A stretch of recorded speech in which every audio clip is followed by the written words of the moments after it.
Innal hamdalillah nahmaduhu wa nasta'inuhu wa nastaghfiruhu wa nastahdihi wa na'udzu bihi min shururi anfusina wa min sayyiati a'malina.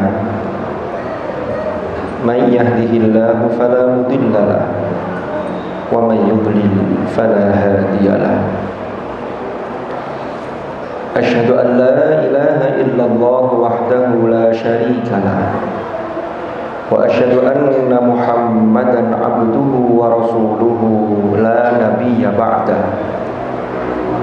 Allahumma salli wa sallim wa barik ala habibina wa syafi'ina wa qurrati a'yunina sayyidina wa maulana Muhammad wa ala alihi wa sahbihi wa sallim tasliman katsira. Amma ba'du, fa ya ayyuhal muslimun ittaqullah. Usikum wa nafsi awwalan bi taqwallahi wa ta'atihi faqad fazal muttaqun. Qala Allah ta'ala fil Qur'anil Karim, a'udzu billahi minasy syaithanir rajim. Fattaqullaha mastata'tum wasma'u wa athi'u wa anfiqu khairan li anfusikum wa man yuqa shuhha nafsihi fa ulaika humul muflihun. Shadaqallahul azim.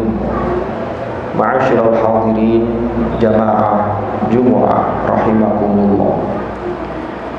Melalui mimbar ini saya mengingatkan pada diri saya dan juga mengajak kepada seluruh jamaah Jumu'ah semuanya untuk kita selalu berusaha meningkatkan iman dan takwa kita kepada Allah dengan sungguh-sungguh. Karena dengan bekal takwa inilah kita akan memperoleh keselamatan dan kebahagiaan yang hakiki di dunia dan di akhirat. Ma'asyiral hadirin rahimakumullah. Hari ini kita masih berada di bulan Syawal, di mana pada bulan yang lalu, yaitu di bulan Ramadan, kita sesungguhnya telah digembleng melalui satu pembinaan ruhani yang luar biasa, sehingga sampai ketika kita masuk Syawal ada satu doa yang saling kita panjatkan di antara sesama, yaitu ja'alanallahu wa iyyakum minal aidin wal faizin. Mudah-mudahan Allah menjadikan kita semua termasuk orang-orang yang kembali kepada fitrah kesucian, dan juga termasuk orang-orang yaitu al-faizin yang kelak di akhirat mendapatkan balasan surga Allah Subhanahu wa ta'ala. Ma'asyiral hadirin rahimakumullah. Maka yang menjadi PR kita hari ini adalah bagaimana kita menjaga dan merawat agar kita betul-betul termasuk minal aidin wal faizin. Dan apa yang harus kita lakukan?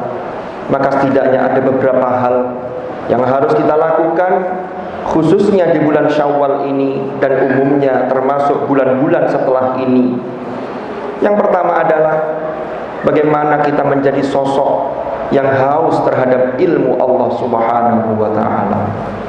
Rasulullah sallallahu alaihi wasallam dalam salah satu sabda beliau menyatakan, utlubul ilma minal mahdi ilal lahdi. Carilah ilmu, tuntutlah ilmu sejak dalam buayan sampai kalian masuk ke dalam liang lahat. Ini artinya bahwa kita terus harus mengasah keilmuan kita. Maka ketika kemarin di bulan Ramadan, betapa semaraknya majelis-majelis ilmu, ada kuliah subuh, ada kuliah sore menjelang buka puasa bersama, dan seterusnya. Maka itu harus terus kita asah, sehingga di luar bulan Ramadan kita tetap haus akan ilmu dan menghadiri majelis-majelis ilmu yang diadakan di masjid atau dimanapun itu. Ma'asyiral hadirin rahimakumullah. Karena dengan majelis ilmu inilah kita di dalamnya akan diingatkan Karena di dalam surah Wal Asr Allah menyatakan bahwa orang yang tidak rugi di antaranya adalah watawasau bil haq watawasau bis sabr, yaitu saling berwasiat dalam hal kebenaran dan saling berwasiat dalam hal kesabaran. Dan itu dapat kita peroleh di dalam majelis-majelis ilmu tersebut. Karena memang manusia seringkali lalai, manusia seringkali lupa, maka kita harus mengecas, kalau dalam bahasa sekarang, ruhani kita di dalam majelis-majelis ilmu tersebut. Ma'asyiral hadirin rahimakumullah. Kemudian yang kedua yang harus kita laksanakan dan kita usahakan untuk menjaga dan merawat agar kita senantiasa termasuk minal aidin wal faizin, maka yang kedua adalah menjaga tali silaturahim di antara kita dan menjaga pergaulan yang baik di antara kita. Allah Subhanahu wa taala berfirman di dalam surah At-Taubah ayat 119, A'udzu billahi minasyaitonir rajim. Ya ayyuhalladzina amanu taqullaha wa kunu ma'as shadiqin.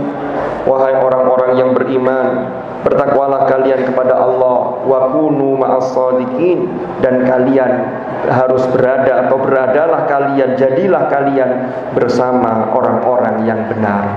Maka pesan tersirat dari ayat ini adalah kita harus memilih lingkungan yang baik, kita harus memilih teman yang baik, yaitu orang-orang yang benar, sehingga kebaikan itu akan bisa memotivasi kita untuk juga melakukan aneka macam kebajikan. Maka disinilah terdapat yang namanya fastabiqul khairat. Ma'asyiral hadirin rahimakumullah. Kemudian yang ketiga yang harus kita lakukan untuk melestarikan dan menjaga agar kita termasuk minal aidin wal faizin adalah jangan sampai kita meremehkan hal-hal yang syubhat. Hal-hal yang syubhat saja jangan sampai kita remehkan, apalagi hal-hal yang bersifat haram. Maka ini harus ada ikhtiar yang konkret untuk menjauhinya agar kita termasuk betul-betul bisa melestarikan minal aidin wal faizin. Dan yang keempat adalah kita senantiasa menjaga keistiqomahan kita dan terus untuk berdoa dan memohon kepada Allah agar Allah Subhanahu wa taala senantiasa membimbing langkah kita dan melindungi kita dari hal-hal yang bertentangan dengan apa yang telah digariskan oleh Allah Subhanahu wa taala. Mudah-mudahan dengan empat hal ini, maka ini sebagai bentuk ikhtiar kita untuk menjaga dan merawat agar kita termasuk betul-betul orang yang bisa menjaga fitrah kesucian kita, serta kita termasuk al-faizin, yang mana al-faizin ini tidak lain adalah kelak nanti di akhirat dia adalah penduduk surga. Sebagaimana firman-Nya dalam surah Al-Hasyr, la yastawi ashabun nari wa ashabul jannah, ashabul jannati humul faizun. Tidak sama antara penduduk neraka dengan penduduk surga.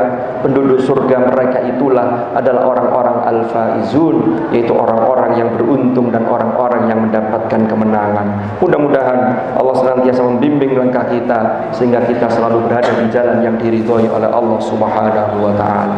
Wallahu subhanahu yaqulu wa biqawlihi yahtadil muhtadun. Man amila salihan falinafsihi wa man asaa fa'alaiha wa ma rabbuka bidhallamin lil 'abid. Barakallahu li wa lakum fil Qur'anil Karim wa nafa'ani wa iyyakum bima fihi minal ayati wadh-dhikril hakim wa taqabbala minni wa minkum tilawatahu innahu ta'ala jawadun karimun barrur raufur rahim. Aqulu qawli hadza wa astaghfirullah li wa lakum fastaghfiruh innahu huwal ghafurur rahim wa qur rabbighfir warham wa anta khairur rahimin.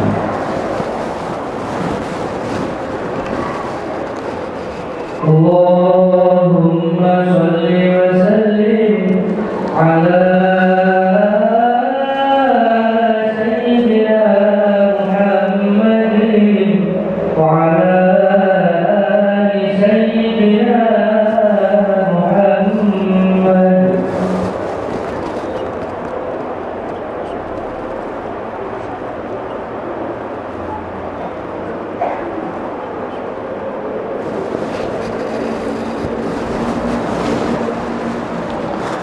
Alhamdulillahi Rabbil Alamin الذي أرسل رسوله بالهدى ودين الحق ليظهره على الدين كله وكفى بالله شهيدا أشهد أن لا إله إلا الله وحده لا شريك له وأشهد أن محمدا عبده ورسوله لا نبي بعده اللهم صل وسلم وبارك على حبيبنا وشفيعنا وقرة أعيننا سيدنا ومولانا محمد وعلى آله الأطهار وأصحابه الأخيار ومن على منهجهم سار أعوذ بالله من الشيطان الرجيم بسم الله الرحمن الرحيم والعصر إن الإنسان لفي خسر إلا الذين آمنوا وعملوا الصالحات وتواصوا بالحق وتواصوا بالصبر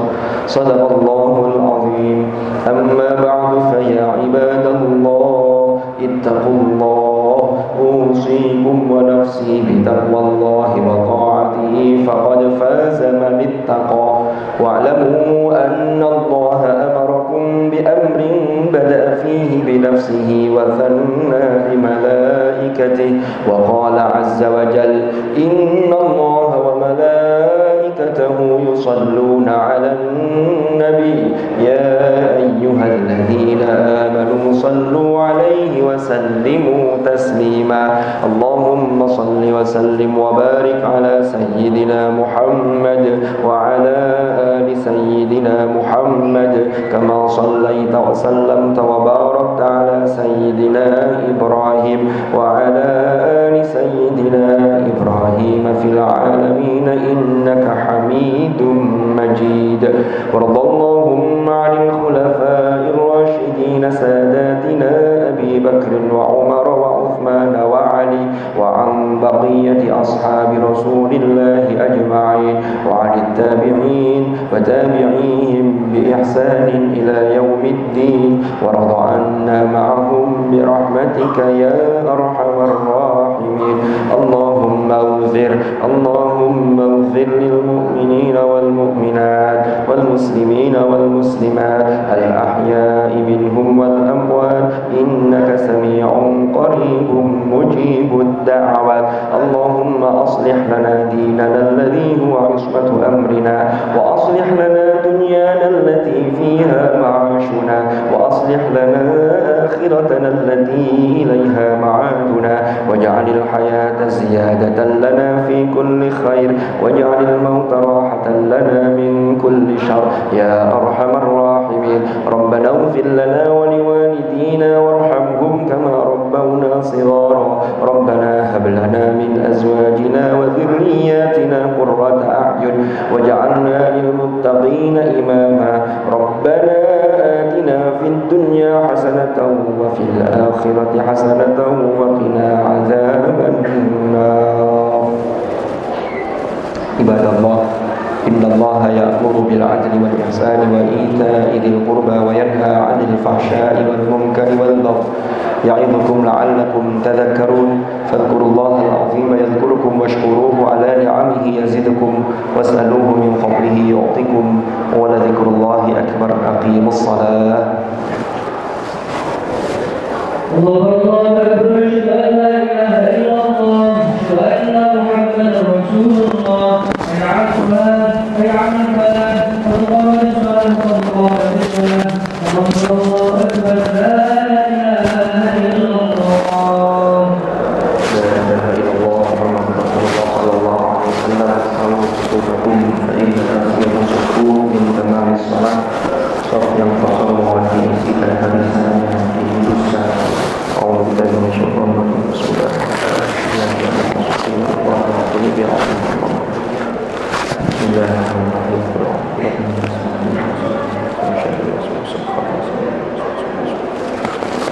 صلي فرضا إلى أحد مقاطع المستقبل الله أكبر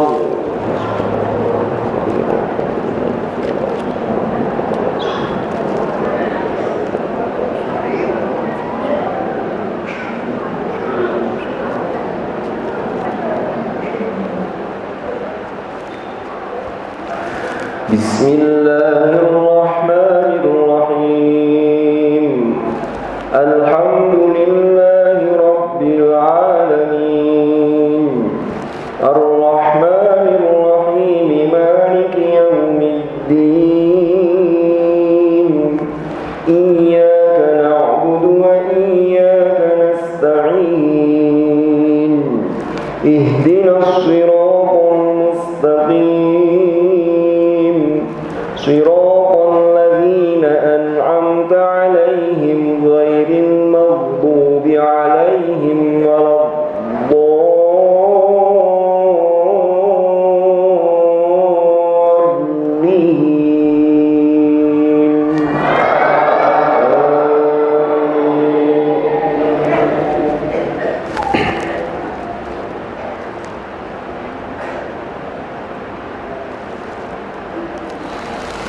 يا أيها الذين آمنوا اتقوا الله ولتنظر نفس ما قدمت لغد واتقوا الله إن الله خبير بما تعملون ولا تكونوا كالذين نسوا الله فأنساهم أنفسهم أولئك هم الفاسقون لا يستوي أصحاب النار وأصحاب الجنة أصحاب الجنة هم الفائزون لو أنزلنا هذا القرآن على جبل لرأيته خاشعا متصدعا من خشية الله وتلك الأمثال نضربها للناس لعلهم يتفكرون. الله أكبر. سمع الله لمن حمده. ربنا لك الحمد. الله أكبر. الله أكبر. الله أكبر.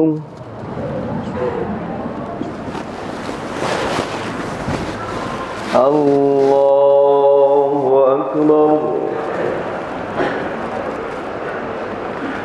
بسم الله الرحمن الرحيم. الحمد لله رب العالمين. الرحمن الرحيم مالك يوم الدين. إياك نعبد وإياك نستعين. اهدنا الصراط المستقيم صراط الذين أنعمت عليهم غير المغضوب عليهم ولا الضالين.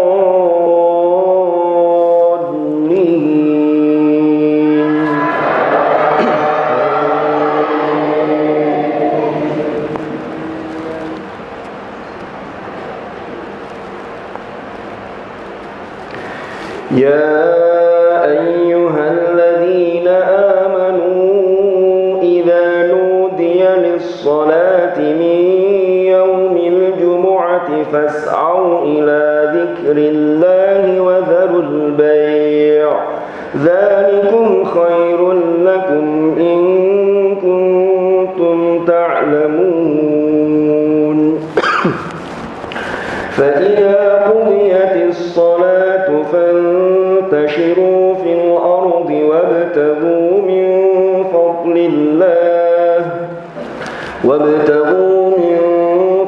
الله واذكروا الله كثيرا لعلكم تفلحون.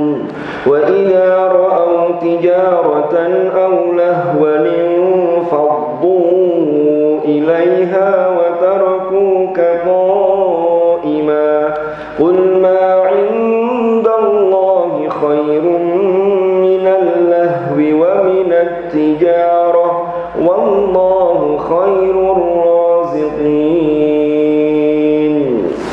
الله أكبر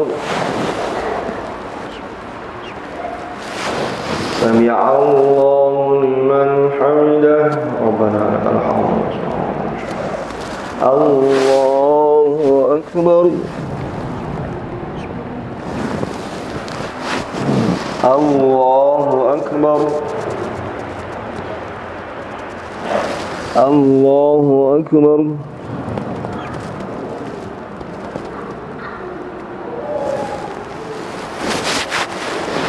الله أكبر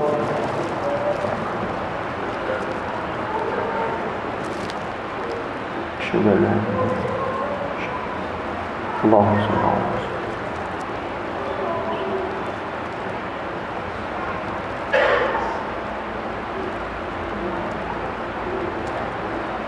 في العالمين السلام عليكم ورحمة الله السلام عليكم ورحمة الله